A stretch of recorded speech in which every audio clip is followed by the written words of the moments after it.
Hey guys, hope everyone had a good and fruitful Halloween. We definitely did at our house. We have more candy than we probably need.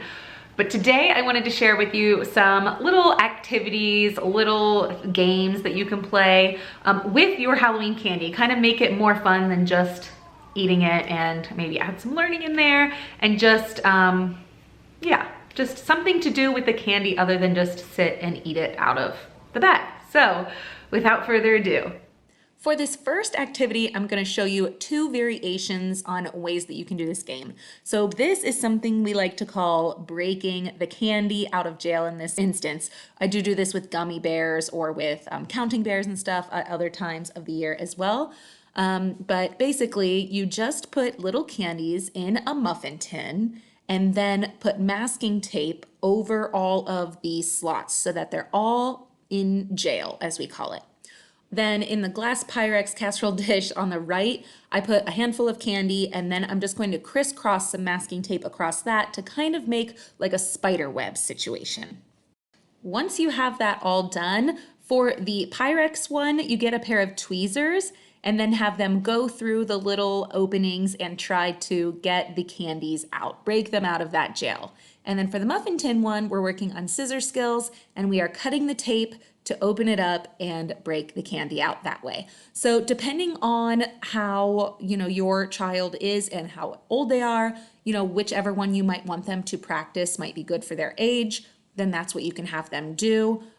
If you want it to be easier, then put more tape over more of the little circles. That way they only have to cut once and it opens multiple at a time. For the Pyrex one, you could use a bigger or smaller pair of tweezers depending on their ability, or make the openings of the cobwebs bigger, whatever it might be. But yeah, definitely you can cater this to whatever your child needs to work on most, or you could do both activities. So for the next game, I have taken some candy and hid it around our first floor. And then I just kept like a little notepad here of like what the clue is and who I hid it for. Isabel's are a little harder than Juliana's since she's older, but they're gonna it's basically a scavenger hunt, but instead of just going to look for it, I'm actually gonna give them clues to tell them where to look. So I'll give them each like a little bag or something to keep their candy and then send them off. So just to give you an example, the first clue for Juliana is where you heat things up.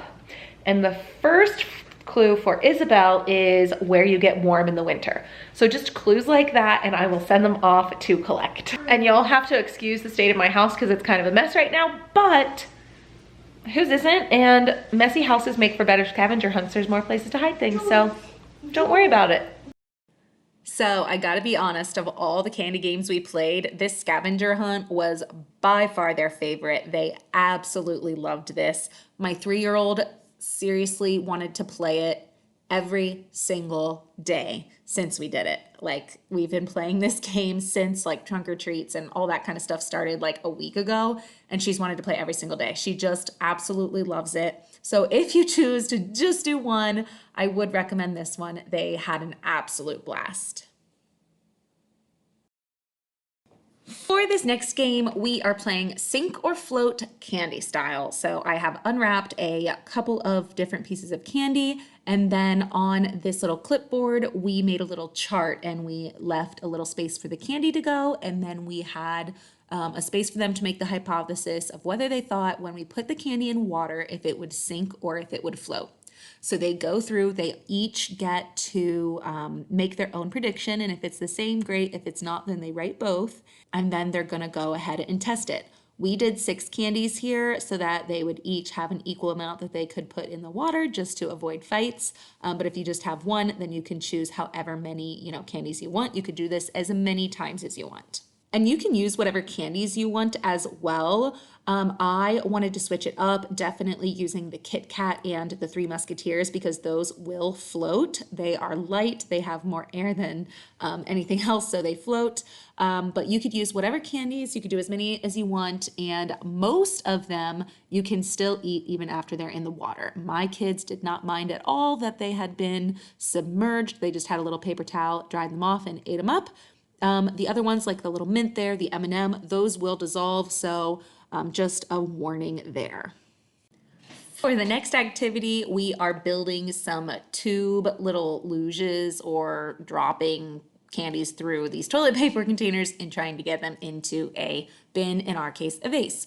So what I did was I take paper towel holders and toilet paper rolls that are both empty, and I put some masking tape on them so that they could easily attach them to the wall. You could give it to them separately, but this was just easier for us. And they're deciding how they want to put them on the wall to get into the vase that I had pre-placed for them.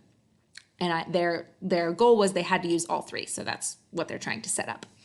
But then they're basically trying to drop candy and get it into the vase. So first, they had to figure out which candies they could do, which would actually fit through the pipes, as I'll call them. And then two, I don't have it filmed here, but they had a lot of trial and error to figure out why, even though it was perfectly lined up, they couldn't get it into the vase. So they tried smaller things, they tried bigger things, it was bouncing off.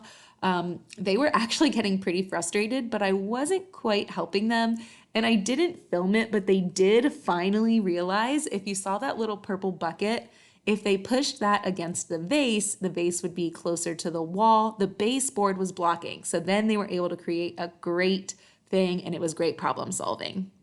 Next up, I have drawn a pumpkin on a piece of paper, and in the different sections, I have made different colors.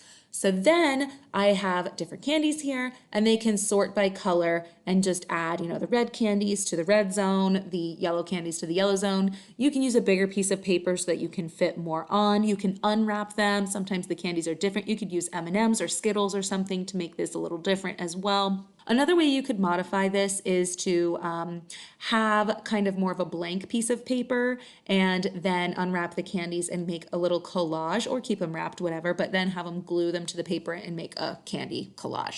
For our last activity, we are doing some watercolor, but the water has Skittles melted in it, so it is scented. So it was just a little fun twist to make watercolor a little different, and they like to smell the page and smell the sweet smell of Skittles. Hope you guys enjoyed these. Let me know which one you're gonna try in the comments below. Like this video, subscribe if you like this kind of content. I'll have more activities and such coming up soon. See you next time. Bye.